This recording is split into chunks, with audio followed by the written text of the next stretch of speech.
Hello, मी शारदा राहीन.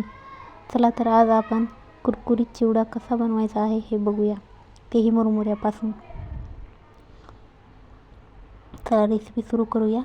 आपल्याला घ्यायचे आहेत मुरमुरे, त्यामध्ये शेव घ्यायची आहे बारीक, लसणाच्या पाकळ्या घ्यायच्या आहेत 5 ते 6 आणि ते कुटून घ्यायचं आहे आणि त्यानंतर ते तेलामध्ये व्यवस्थित तळून घ्यायचं आहे.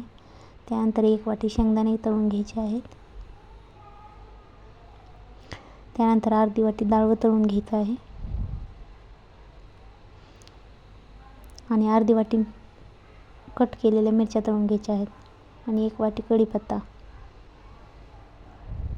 आणि त्यामध्ये आपल्याला मसाले घ्यायचे आहेत. हळद, मीठ,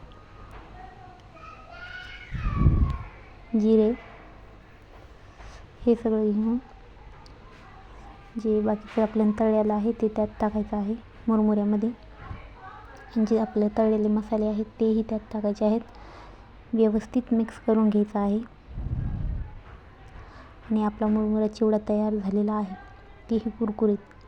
तर तुम्ही त्याला थोडासा कांदा कट करून, कोथिंबीर टाकून आणि मिरची तळून खाऊ शकता.